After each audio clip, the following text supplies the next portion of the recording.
You only have to walk through the streets of Cusco, Peru to see that something's wrong with what conventional archaeologists are telling us. Now what you're looking at here is Inca period construction. We can tell that because the Inca had bronze chisels and stone hammers. You can imagine that they could have done this kind of stone shaping using those tools. Now, less than 10 feet from that last shot I just took is this. And this is what is called the Coricancha.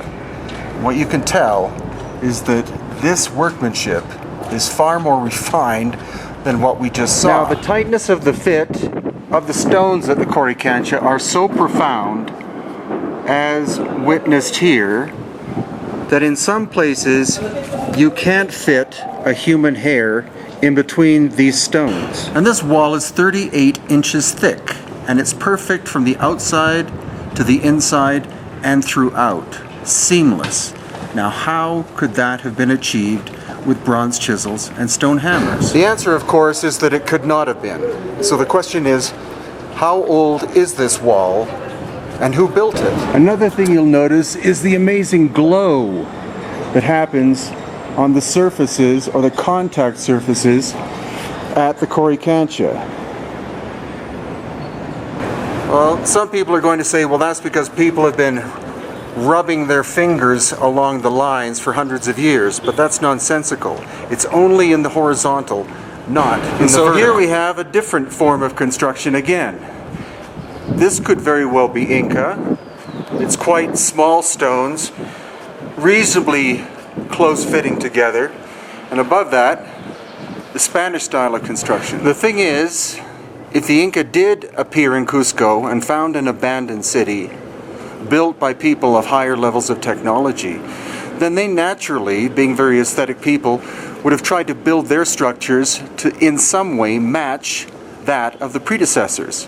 And we see a lot of evidence of that. Now, the Inca attempted very fine joinery like this, as you can see, but if we look on the inside of the wall, like here, you can see that the fineness is only at the front. It separates out that way. So what they were trying to do was match the finish of the ancient work, but were not capable of doing it from the front to the back. So contrary to conventional thought, we're not looking at primitive work in the beginning and then advanced work later on. We're looking at advanced work first and then cruder work later. So the thing is, the Inca were a very stable society from their beginnings here in Cusco, about 1100 AD, until they were obliterated by the Spanish in 1533. So that would not explain why the construction style seems to be of higher quality lower down in a building and earlier on, unless we're looking at the idea, possibly the fact, that a superior culture, technologically, existed in Cusco prior to the time of the Inca, and then the Inca built on top of those incredible constructions. And this is one of the most astonishing of all constructions in Peru. It's right in the city of Cusco, and you can see it's polygonal, and it's incredibly hard stone. This is andesite, andesitic granite.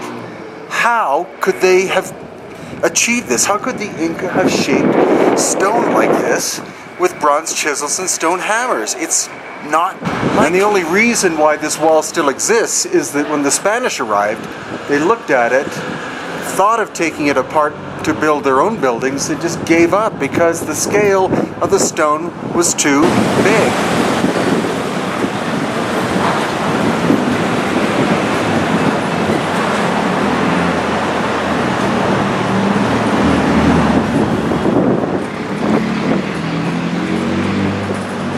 And actually, this one corner tells the whole story. What you're looking at here is you're looking at Spanish adobe over top of Spanish foundation. And then behind me, here, you're looking at Inca work. And now, right in the same vicinity, we have this, which is megalithic.